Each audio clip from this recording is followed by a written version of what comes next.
Bandeko na ngai, bandeko na bolingo na kati na nkolo.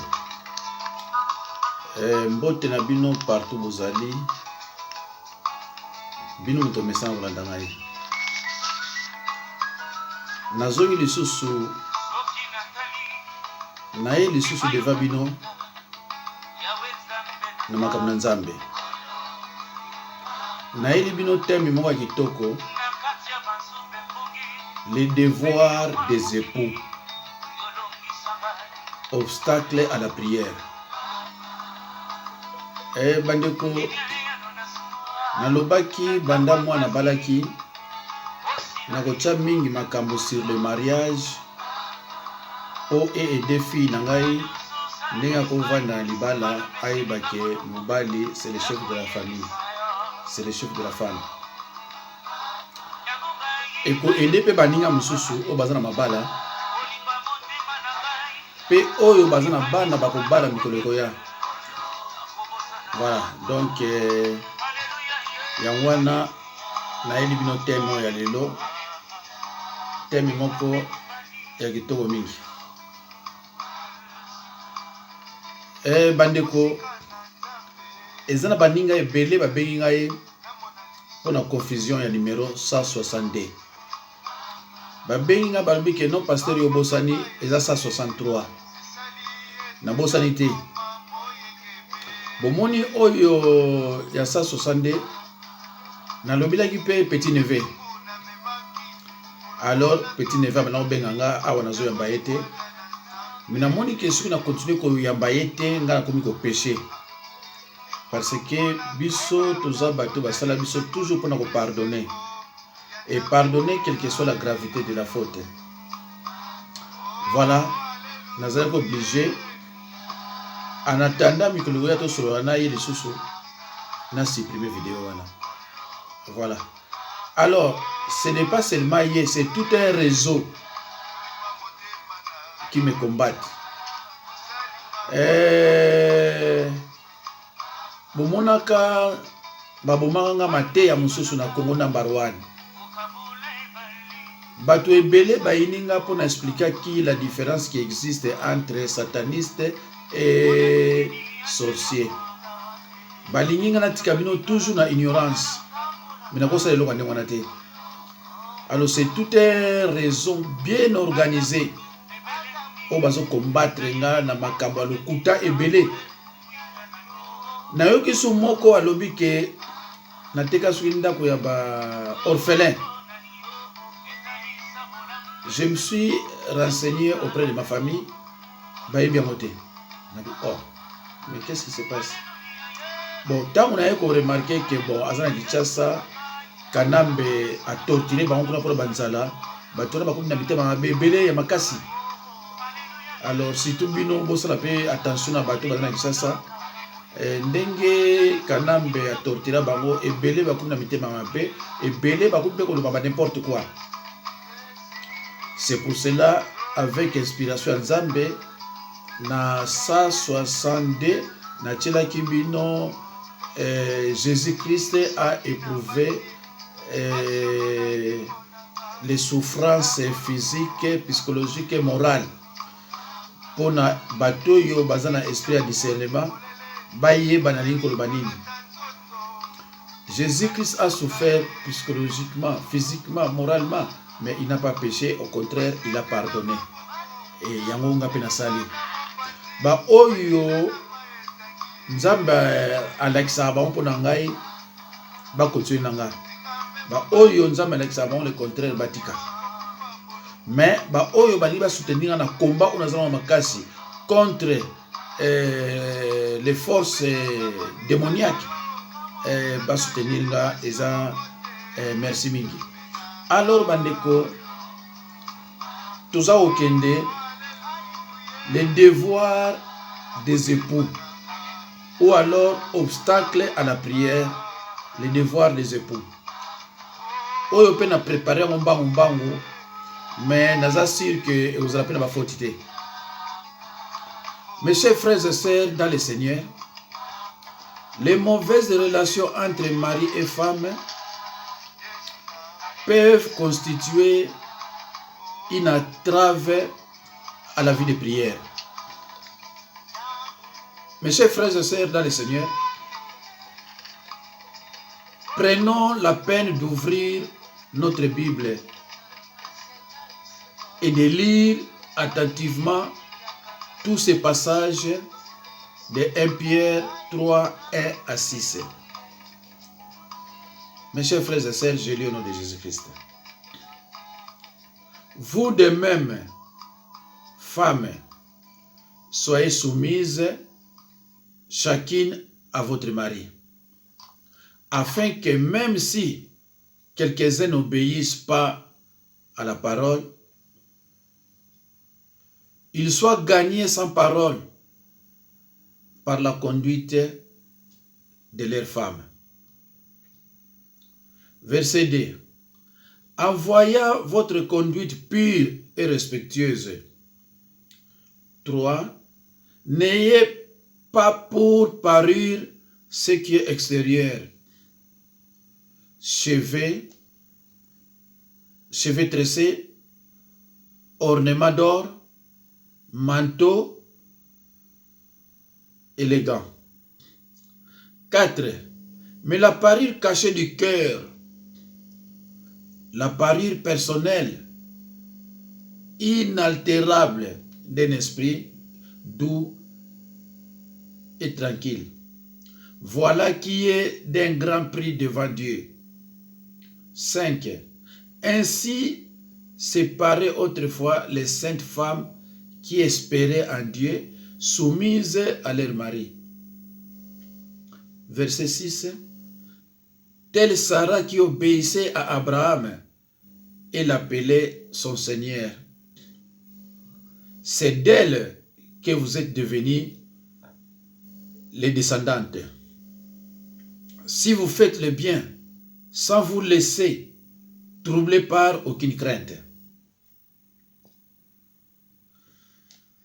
Mes chers frères et sœurs, j'ai un peu de problème dans ma lunette.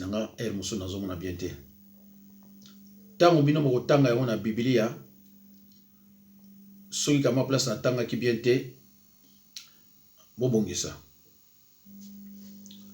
Mes chers frères et sœurs dans le Seigneur, Dieu nous parle ici des devoirs de l'épouse envers son mari.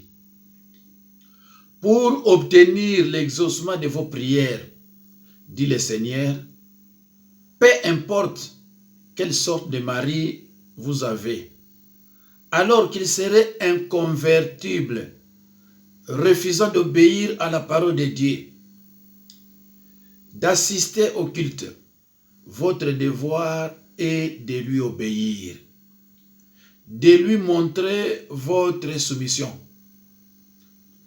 Il est évident que l'intercession d'une chrétienne pour le salut de son mari peut être rendue inefficace par sa propre désobéissance. Bible ezoloba na mwasi awa ke quel que soit kitoko na yo ndenge ozali, mais respect na mobali na yo, ye nde mutu aza mokonzi ya libota, ye nde mutu aza mokonzi ya yo mwasi na ya bana. Mais kitoko na yo ekozala te ozolakisa ye pona olati ba or na nzoto, pona fond de teint, pona bilamba ya talo, pona ndenge bakangi yo suki. Ba aspect extérieur wana yango te mutu kolakisa kitoko na yo, yango te mutu kolakisa conduite na yo epai ya mobali.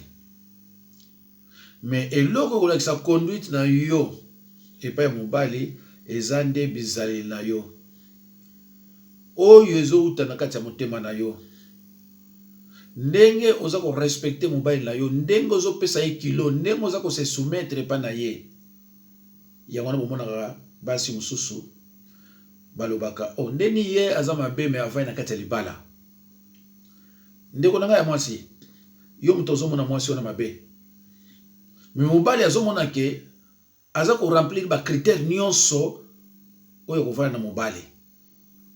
Mais yo kitoko na yo, ozo remplir ba critère wana te. Surtout ce que simba ka salaire mo koleka mobali. Obando mona etina te. Obando lo banaye que je suis dans mes droits. Oko bima oke na yo. Ozongi butu oloba pe na mobali pa otite. Oko kende pe olai no pa mususu. Ozongi ozomona no normal. Déplacement na yo oyebisa mobali pe pa yokete. Olobi ozamona mukete. Ndeko na ngai Bible ezoloba na biso. Comportement wana okosambela ndenge ekoki. Nzambe akoyoka te. Yango ozomona na kati ya ndako na yo passe ezali. Bana baza ba chance te. Yo za na chance te. Mobali za na chance te parce que comportement na yo eza ya mabe. Okoloba ke yo oza mwasi mabondeli. Soko so bandi ko bondela. Tongo midi poko fo yoka ningo bondelaka. Mais respect pa ya mobali eza te oza ko sala musala ya pamba. Yo kende ko sambela na Toulouse. Mobali akina osambela na Kukurone. Vous êtes divisés. Yo olinga ka mobali alanda epa yo zo ko sambela. Mais epa mobali azo ko sambela yo lingite. Obosani ke Biblia ezoloba na yo ke mobali mutaza mokonzi. Mais yo soko bosana yango ndeko na ngai. Kota nga misu mabete pa ozolanda ngai. Vérifier kana ba verset biblique soki onga zoloba naza kolokota yango. Tutangi na mukanda 1 Pierre 3 1 à 6. 1 Pierre 3 1 à 6. Soko tangi yango okoyeba Bible eza koloba nini. Pona mwasi na soumission na ye epa mobali na ye. Soumission na yo balobi te ke mobali bana betaka yo asalo oyo alingi te yango wana te. Elle peut s'efforcer de renforcer son influence sur lui en se rendant agréable par le port de bijoux et de vêtements somptueux. Olingi mobali wa mona ko kitoko na ba bijoux cher o na lata ko sombra na verse. Mais mobali a besoin biloko wana te. À cause on a besoin de mona kayango, mais loko azana besoin liboso soumission. Oizo tala mutema na yo. Yango na azana besoin. Mais le Seigneur déclare que ce ne sont pas là les ornements qui doivent rendre effrayante la femme chrétienne. Ici, on parle de la femme chrétienne. Ce n'est pas aussi qu'elle réussira à gagner son mari, à obtenir l'exaucement de ses prières. Mais l'ornement de la femme croyante doit être celui d'un esprit doux et paisible, qui est d'un grand prix devant Dieu. Ndeko nangai. Pona yo na misu na Nzambe. Nzambe asepela na yo. Ba prière na yo ebanda koleka ka Nzambe abanda kopambola yo. Alobi ba bijou wana te, ba fonde te, ndenge okalisa suki na yo te. Alobi ndenge yo zana obéissance epa ya mobali na yo. Ndenge yo zoko respecter mobali na yo. Mabale ebele kufia wana bapoto pona manque du respect. Moi c'est soko alobi ke na ndako oyo kimie kozala, ndeko kimie kozala. Mais moi c'est soko alobi ke na ndako nanga kimie kozala te. Mobali osala ndenge nso koki ndeko kimie kozala te. Parce que na ndako mutachaka kimia eza mwasi. Mobali eza compliqué te. Mobali eza na besoin de tendresse. Mais moi si soki a décidé que na ndako kimie kozala pete, mobali akosala ndenge nyonso lingi. Alors ndeko na ngai. Mais yo osoki na église ya kolobaka amen.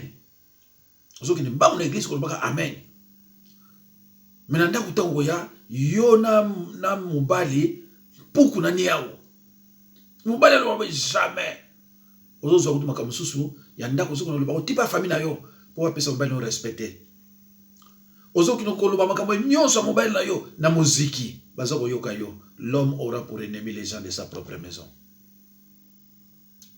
Alors Sarah nous est proposée comme modèle dans ce domaine. Elle appelait Abraham son Seigneur et lui était soumise. Et Dieu lui donna un fils alors qu'il avait 90 ans, exauça ainsi merveilleusement ses désirs. Bandeko, na Bible, Sarah, mon Seigneur. Na soumission oyo nzambe amonaki epai ya Sarah. Akomi na 90 ans, Sarah désespérée. Mais côté la soumission na ye pa mobile na ye, nzambe atie loboko apamboli ye. Aye ko pese mwana, aye koma na 90 ans. Ndeko na ngai, ndako ezanga mobali, eza ndako oyo eza na ba problème ebele. Déséquilibre total. Yangwana Bible lobi, yo mwasi pesa respect na mobali na yo. Azala mutasambelaka te, yo devoir na yo obéir na ye, zala soumise pa na ye. Asambelaka te, asalaka nini te, lokola yo ponaki ye, zala soumise epa na ye, eza ngate mutu naza koloba yango, mais c'est la parole de Dieu. C'est ainsi, nous dit la parole de Dieu, que les femmes chrétiennes doivent se comporter afin que leur prière ne soit pas entravée. Bien certaines femmes pieuses priaient depuis bien longtemps, assistaient fidèlement au culte, prenaient une part active aux œuvres de l'église, de leurs églises. Et cependant, Dieu ne semblait pas écouter leurs requêtes en faveur de leur mari ou de leurs enfants inconvertis. Ndeko, ezaki na basi, ezana ba basi oyo babanga nzambe. Mais babanga mibali na bango te. Alors qu'une église akopesa offrande, akopesa dîme, akopesa nyonso, azosala misala ya kati église. Mais prière na ye nzambe ayoka yango soko mokete. Mais chaque jour aza propre à l'église. Mais na ndako ye na mobali na ye moto ezopela. Asali bote nyonso ba fond de teint, ba or. Ya ndenge na ndenge. Mais aza okamwa pona ndinga na sambelaka bale belé. Mais na ndako na nga rien. Bana bazoki na foot na nini na classe malchance. Bana bazoki na ba foot ko beta bali malchance. Pona yo ozana respect na mobali na yo te. Oyebi banzela mosusu okendeke. Tala lokuta ndenge zana munoko na yo. Combien de fois kosa mobali na lokuta? Combien de fois? Tala yo moko ta mofandi. Tala so kosa mobali no bana boni. Lokuta wana itinda ke ozana respect na mobali na yo te. Ndeko na ngai boza osepela lelo. Tango okoma na âge à plus de 65 ans. Okoyeba sikoyo valeur ya mobali tango tikala yo moko. Mwana za mobali na yo te. Ndeko na za mobali na yo te. Ndeko na mwasi. Kisi ya mobali eza soumission. Kisi ya mobali ya libala eza soumission. Yo ozolanda kamara no wana kuna pona ye a respecter mobali na ye, yo po respecter mobali na ye. Ya yo pe respecter ya yo te. Même quand on ya okuta mwasi na yo bazokangile kamara no bazokangile na mobali azolobele ko moko te, mais ye alobaka na yo ke ye mutakonzaka mobali akosaka yo. Mes chers frères et sœurs dans le Seigneur. Mais dans la plupart des ensembles, on rencontre des femmes vraiment attachées à Dieu, lisant leur Bible, vivant dans la séparation du monde, cherchant à servir le Seigneur fidèlement et dont les prières ne sont jamais exaucées pour leurs bien-aimés. Bandeko, awa batozolo ba bien, ba femme o baza peta attachée na Nzambe. Azo kende na église bozo yoka di azo ko yemba azo ko bina azo sala boye. Azo ko sepela azo bina la Yesu. Mais tango ko zonga na ndako, mobali a se servir ye moko. Bozo belé. Mobali a se servir biloko ye moko. Pona nini? Parce que va bengi son poto aux 1800, mobali aux 1200. Et vous, épouses chrétiennes qui écoutez cette parole, si vous vous rendez coupable de rébellion envers celui que vous avez fait le vœu de recevoir comme votre mari, en lui étant soumise, en lui témoignant amour et respect, sachez que ce péché constitue une barrière entre Dieu et vous. C'est la raison pour laquelle il détourne de vous sa face et ne peut exaucer vos prières. Ndeko na ngai, soki yo respect na mobali eza te, soumission ndeko na nga eza te, yeba ke péché oyo zo commettre olingi kotia liloba nzambe pratique te ekomi péché. Péché wana ekoconstitue barrière entre yo na nzambe. Prière na yo ekozala ata ekosala ata eloko moko te. Chers sœurs en Christ, Dieu vous dit que si vous ne voulez pas être soumise à votre mari, vos prières ne sauraient être exaucées. Bref, les épouses rebelles posent elles-mêmes une entrave à leur prière. Deko, bino basi yaba rebelle. Rebelle, c'est-à-dire, oza kolinga kochali lobo a pratique, okozala responsable de ba prière na yo le kakate. Obonomona ki ozala ka bien te, ndako ozala ka bien te, oza ko bondela de ko rien. Nzambe azoko yoka yo te. Parce que ayebi ke yo na mobali na o respect te. Mais dans 1 Pierre 3,7, la Bible dit: Marie, montrez à votre tour de la sagesse dans vos rapports avec vos femmes, comme avec un sexe plus faible. Honorez-les comme devant aussi hériter avec vous de la grâce de la vie. Qu'il en soit ainsi, afin que rien ne vienne faire obstacle à vos prières. Les maris comme les femmes voient leurs prières entravées s'ils ne se conduisent pas selon l'ordre divin dans leurs relations conjugales.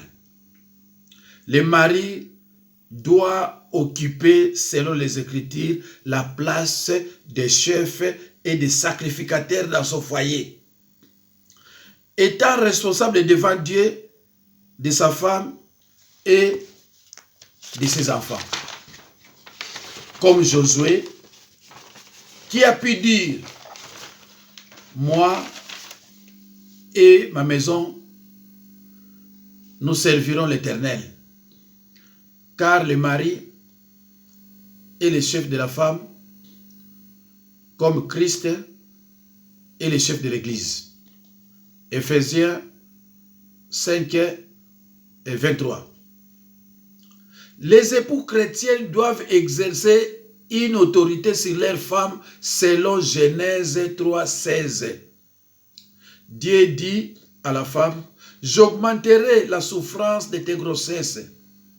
Tu enfanteras avec douleur et tes désirs se porteront vers ton mari, mais il dominera sur toi. Ndeko na ngai, awa Bible ezoloba mobali aza mokonzi ya mwasi, mokonzi ya bana, mokonzi ya ndako, e azape mosali ya nzambe na kati ya ndako wana. Bola ndame Mateo malamu bandeko na ngama malembe bobandelaka yango. Alors, soki mwasi aza ko reconnaître que mobali aza mokonzi, eza mawa. Siko yo mobali fozwa kibokonzi na yo na maboko, okoyoka kibokonzi na yo obapesi yo eza ya nini? Les maris qui ne se comportent pas avec sa compagne selon l'ordre précis de la parole de Dieu s'exposent à voir ses prières non exaucées. Le mari doit se rappeler qu'il est plus fort que sa femme et devrait être par elle un exemple à toute chose. Il devrait être à mesure de lui expliquer les Écritures selon 1 Corinthiens 14 et 35. Si elles veulent s'instruire sur quelque chose, qu'elles interrogent leur mari à la maison. Car il est malséant à une femme de parler à l'église. Ndeko, Bible est sur le banabiso. Mobali faut yeba liloba koleka mwasi. Po yonde mutu obana koteya kana kati ya ndako. Soki bo uti na église tango bozonga yo obana ko expliquer mwasi na yo makambo oyo botangi na kati ya église. Pourquoi Sarah azobenga Abraham mon Seigneur? Parce que Abraham azalaki na liloba. Abraham azalaki muta parole. Yango nozomona telema azalaki muta liloba. Allez, moi si azoko pese respect azasikoyo kokumisa ye kotia ene place na ye. Yango nomoni mibale ebele o bayibi liloba te babala babanga mingi ba pasteur. So amoni pasteur asona mwasi na ye azako banga po ayebi ke pasteur azana liloba ya Nzambe na munoko. Ndeko nanga mobali soko lingi mwasi a respecter yo zala muta liloba. Parce que makambo ebele yo banosisa na liloba. Mwasi basala ya loba trop. Omona sidiki alobi yo fandika ozotala ye. Juro loba na ye omimi na liloba Nzambe. Au moins, on respecte yo. Yo mobali soko yebi liloba mwasi ya ko respecte yo abano banga yo. Parce que ayebi ke bozandeke mokote. Ayebi ke soki problème yali yo okitaka liloba. Akolinga yo makasi. Mais yo mobali ki bo continue yo ezali ya ko beta mwasi te ya ko finga na miso batu te. Ki bo continue yali on lukila bango bango so solution na ndako. O éduquer bango tout na mwasi na mobali na bana kibo konzilo yango wana kibo konzilo ya te ko fandi oza mo constitution ya ndenge nini neti général de corps d'armée ko pesa ba ordre mabe ko finga ka mwasi na miso batu ko zoye neti eloko pamba kibo konzilo bible pesa yango te na banzi ozo kango yo foza la sacrificateur na kati ya ndako foza la nganga Nzambe na kati ya ndako il faut oza na liloba koleka mwasi. Soki yo mobali mwasi aliki na liloba ke yo tina nuni siko. Yalo kwa mibali mwasi nanga samela makasi kolekanga tala mobali ndinga zoloba. Mwasi nanga samela makasi kolekanga tala yo za mobali oloba ki mwasi nanga samela makasi koleka yo ay moza mobali te. Bible zoloba na yo mutu fo leka mwasi parce que yo mutu za mukonzi. Alors soki yo leki mwasi na liloba ba trouble ya kobetaka mwasi ofinga ka ekozala te poza na kati ya liloba. La lourde responsabilité de gagner sa vie, d'exercer la discipline sur les enfants, de les attirer au sauveur, de donner à sa famille une sainte instruction dans les choses divines devrait reposer principalement sur le père de famille. Frères et sœurs en Christ, l'homme qui cherche à esquiver ses devoirs sacrés, les laissant tomber sur sa compagne, sera coupable devant Dieu et ses prières ne pourront qu'en être entravées. Frères et sœurs en Christ, le croyant devrait réaliser une unité profonde avec sa femme, celle qui est une chair avec lui. Jamais personne n'a haï sa propre chair, mais il la nourrit et apprend soin comme Christ le fait pour l'Église. Ephésiens 5, 28 à 29. La soumission à l'ordre divin dans la vie conjugale est essentielle pour une vie de famille paisible et harmonieuse, pour l'exaucement de la prière, pour l'exaucement de la prière jour après jour. Les maris marchant dans les relâchements, tout comme les enfants rebelles envers leurs parents, contribueront à éloigner du foyer la bénédiction divine. Dieu devra leur voiler sa face et leurs prières ne pourront être exaucées. Mes chers frères et sœurs dans le Seigneur, La soumission à la volonté divine dans ce domaine sacré de la vie, de famille, est d'une plus grande importance que les services dans l'église ou dans la société. En effet, c'est là, dans les cercles intimes du foyer, que les relations mutuelles, si elles sont mauvaises, peuvent constituer la plus grande entrave à la vie de prière. Soyez bénis, mes chers frères et sœurs dans le Seigneur. Bandeko na ngai, naebisa bino bandakala ke ngai téléphone na nga ezwaka pas plus de 34 minutes. C'est pour cela bozo mona ntango nazo ko prêcher biloko mosusu olina bandelango moya ko bandelango ezate. Il faut na kende kamwa noki pona biloko na préparaki tie kosila. Boyoki devoir ya mwasi. Boyoki pe devoir ya mobali. Nzambe apambola bino. Ndeko. Boyoki devoir ya mwasi. Boyoki pe devoir ya mobali. Soki bolingi prière na bino ezala exaucé. Bolingi prière na bino nzambe ayoka yango pe a répondre bino. Mwasi zala soumise na mobali na yo. Mobali respecter mwasi na yo na bana yo. Mobali luka oyeba liloba koleka mama. Yo kote ya ye ava bolala.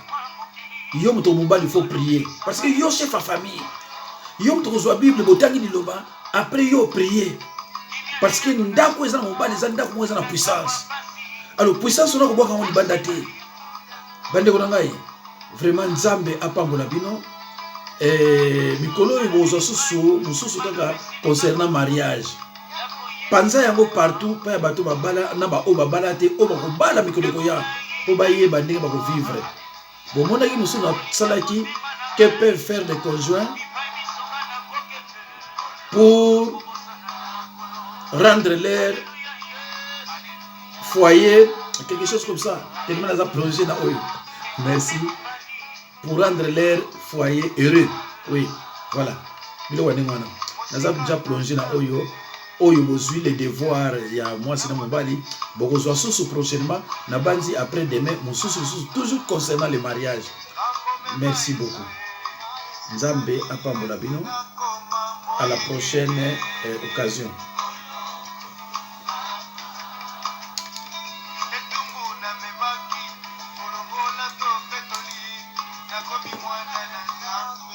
Merci beaucoup.